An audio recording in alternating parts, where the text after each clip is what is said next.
Welcome to Roscoe Squeeze Off, the podcast. It's your boy Roscoe Squeeze Off, world's foremost authority on all things that matter. It's a dude talking about sports, usually riding around his vehicle, but I am Roscoe Squeeze Off of the Show on the Go podcast. Check it out. It's doing major things right now. But all right, let's hop right into this. Yesterday, the Ravens played the Patriots on Sunday Night Football, and they lost 23-17. So the Ravens are now 6-3.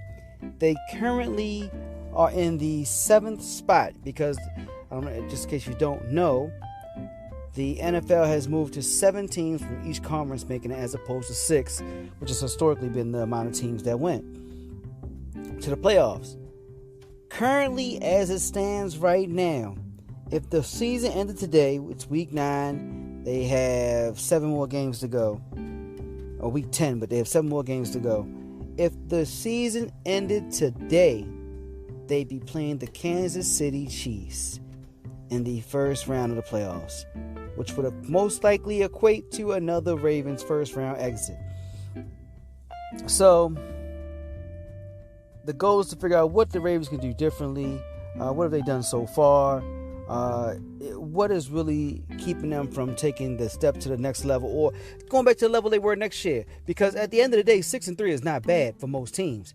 But for the expectations of the Ravens, which is pretty much Super Bowl or bust, especially after coming off a 14-2 season and then coming up short at home against the Tennessee Titans, who they happen to play next week, by the way, you expect more of them. So first of all, my question is, I'm going to get to the injuries and everything else, but is Baltimore's coaching putting them in the best situation to win? Are they helping their quarterback out? And what I mean by that is, I noticed yesterday Tua was playing against, with Miami, was playing against the Los Angeles Chargers. And they got to a point in the game where they had, matter of fact, I'll get the exact stats for you. They got to 29-14, I believe it was. 29-14. And actually, before that, it was 26-14. So they couldn't have kicked another field goal. And that was at the 11:38 mark of the first quarter. Of the fourth quarter. So it was 11:38 minutes left in the game. Do you know, even though they had that lead by almost 2 touchdowns, Tua never threw another ball? They ran the ball, they played the game, they ended up getting a field goal, but they played the game safely to protect their quarterback. And the reason I say that is I don't know if the Ravens do that sometimes. What I mean is last night, it is, I don't know the exact down, but it was I think it was 15 seconds left or in the quarter, for the second quarter. And they're already in field goal range. And for some reason, we take a shot, I'd like to say ill-advised shot, down the field to have, to try to I don't know if he was trying to get a touchdown or just get really close. It was a throw with not much trajectory to Marquise Brown, and it was picked off. It was an interception. The interception, let me tell you who the interception was by. The interception was made by Devin McCourty. Oh no, M. Brown, Marquise Brown. Yep, L. Jackson deep intended for Marquise Brown. And then of course McCourty had the interception. Now the play was, I don't know, it was no separation. He didn't throw it out far where Marquise could use his speed. He throws almost a laser, very low trajectory on it, right into McCourty, who was in between Marquise Brown and the ball coming from Lamar Jackson. But at the time, when he threw the ball, they were on New England's 38. So that's already inside of our kicker's field goal range. And at that time, it was 7 seconds left to go when that play ended. That just, you got to protect your quarterback. You give him safe throws, you run safe routes, or you put it in the end zone, I guess, because that wasn't even to the end zone right there. Where was he at when he came in with the ball? New England 27. So you didn't even go all the way down. I don't even know what that was. I had no idea what we were trying to accomplish there. And that's why I say you got to protect your players. You don't just give them free willy-nilly, just do whatever. This is situational football. And in situational football, you do situational plays. So your goal right there is you're ready in field goal range. You got to protect that.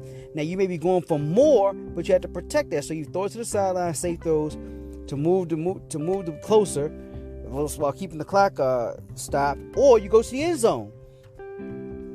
Why just a little bit of a toss? You know, they went from the 38. Y'all was at the 38 line, New England, so you probably backed up. You probably ran a 40-something when you released the ball. And you just throw it down to the 27-yard line. Like, what the heck? Like, how is that going to help if you don't got to balance anything? Like, that I just don't understand where you were going with that. So that throws me off. And I don't blame... that's something that has to be designed by the offensive coordinator. Like, this is what we're trying to do. What is our identity? What are we trying to do here? So... we know the formula for the Ravens winning, which we've discussed many times on my show and probably everywhere else in the world. You have to have more rushing attempts than your opponent. You should dominate. You're the number one rushing team in the league. You should dominate rushing. And actually, I don't think you're number one anymore. I think New England is now, being they ran the ball down the Ravens' throat yesterday. You should also, in my opinion, I've said this many times, pretty much run the ball more than you pass it. And a perfect example of that was last night by New England, taking our game plan from us. They ran the ball last night 39 times. New England passed the ball last night. They made 18 attempts, 14 of 18. So they ran 18 times. They passed 18 times. If you double 18, that's 36. They rushed the ball 39 times. That is our formula for winning. That is truly what I believe is our formula to win. And I've said it 100 times. We need to be throwing the ball in decoy situations. And what I mean by that in decoy situations is the run becomes a decoy. You run the ball so effectively that you can play action pass. They have no choice but to bite. Pretty much what happened last season. You're running so effectively, they have no choice but to bite on what you're doing, and you end up with wide open guys. So the decoy led to your completion percentage being higher and your play being better. The Baltimore Ravens need to eliminate empty backfield plays. Just eliminate it altogether. If you don't have a threat of running, and I understand Lamar can run, but at all times, because of what he did last year with 1,200 yards, someone, if not two someones, are always keying on him. Now, granted, he can shake guys, make guys miss, and still get it, and he'll still make it happen sometimes. My thing is, always use the deception of different runners in your backfield. Pass out of those situations if you're going to pass. You can that freezes the defense so much. I don't understand why we have to put him in those Patrick Mahomes, Deshaun Watsons, Brent Favre type situations. Now, where these guys can run around, scramble around, make plays. That's not his game. He's not reading the field that well. Russell Wilson's even struggling right now with it.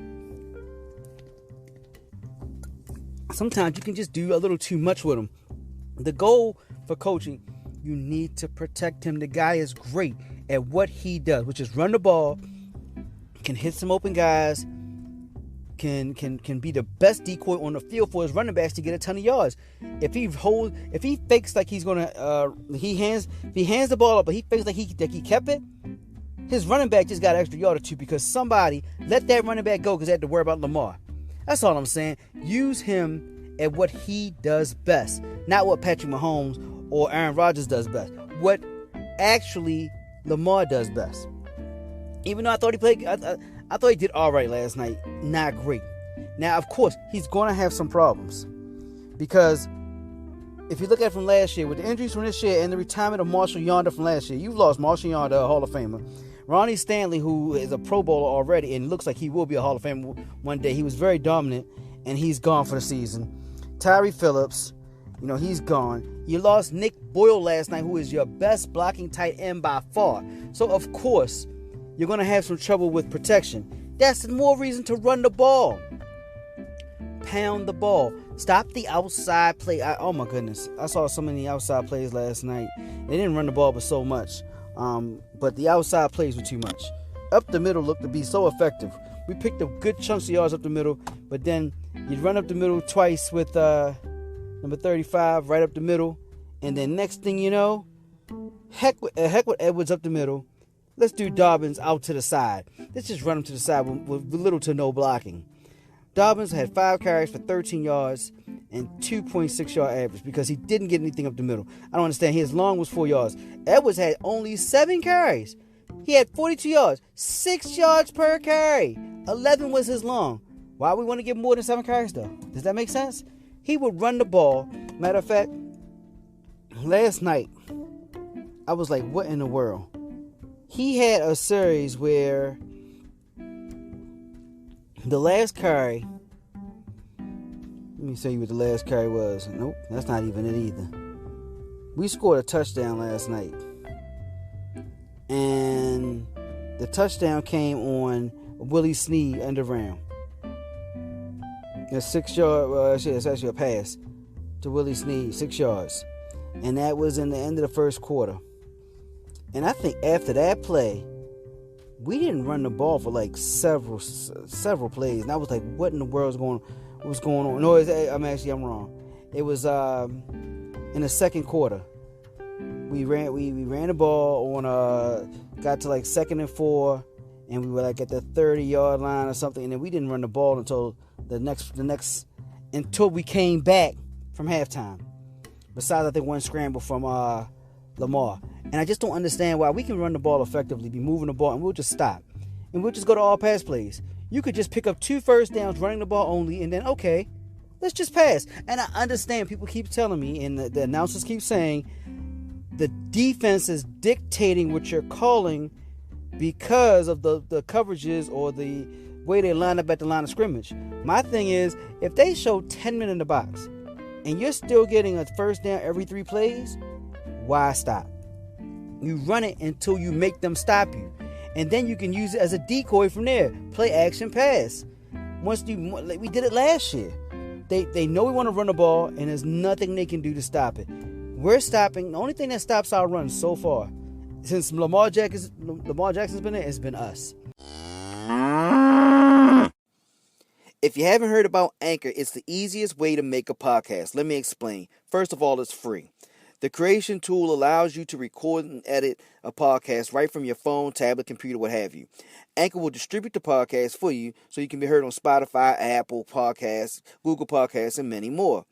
You make money right from your podcast with no minimum listenership. It's everything you need to make a podcast in one place. All you have to do is download the Anchor app. Go to anchor.fm to get started. Once again, that's anchor.fm to get started making your own podcast today.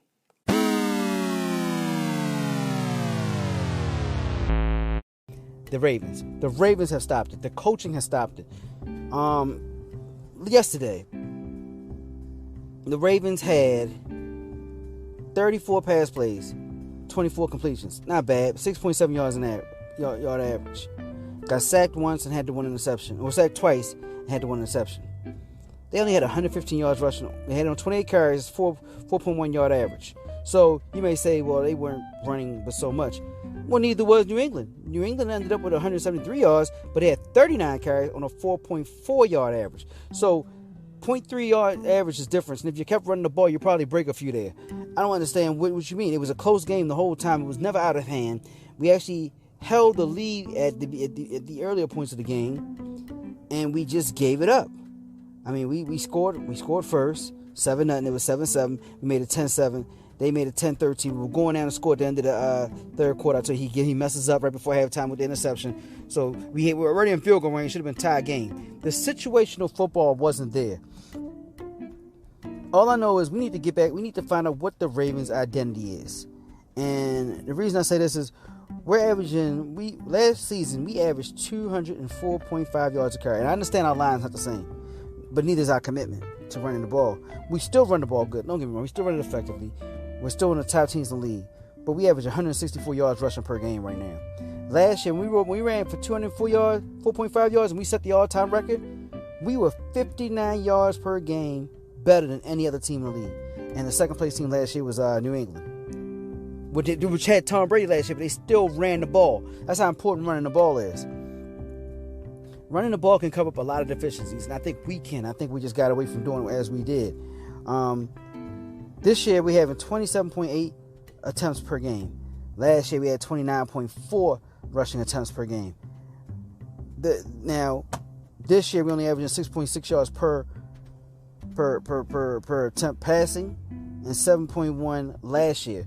The reason we had almost a better average last year was because running the ball more effectively and then play action passing allows for guys to get better open yards.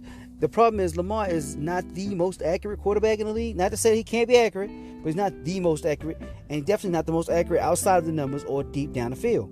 So, when you run the ball heavily and then you do a play, if you run the ball 5-6 times, then a play action, and you got a wide open guy, that's what he did last year. He really succeeded by doing that last year, and that's not happening this year. Last night, the defense I don't want to say we couldn't hold water. They ran it down our throat, as they say. But, I mean, they only had a 4.4 yards average. It wasn't the greatest. One like they were just gashing us super heavy. They stuck with it consistently, and we had 4 defensive starters missing. We were missing Calais Campbell, Jimmy Smith, L.J. Ford, and Brandon Williams. So you talking about Brandon Williams, Calais Campbell, our 2 middle guys right there that are best against the run. And especially Williams. We've always had a problem before Calais Campbell even got here. Last year, we didn't play the defense as well against the run when Williams was not in there. Williams is always key. And even Wolf went out for a little bit last night and came back in. Now, we also had the problem with hiking the ball with Matt Skura. He's supposed to have some type of cut in his hand. I know Harbaugh alluded that it was just the bad weather last night, but he had the same problem the week before. So we got to get that fixed. I actually thought Lamar did a great job because the balls were going everywhere when they were getting a snap to him. And maybe we need to go in the sun at that point. You know, something has to happen if he can't hike the ball properly snap the ball properly. Because when the last time you heard a center had 3 fumbles in a game? He has 3 listed fumbles in a game, and it could have been more than that for real. We just need to understand the situation that we're in right now. There's 6 other teams in the AFC with a record of 6-3. 6 other teams. There's a good chance we could miss the playoffs this year. It's not a given.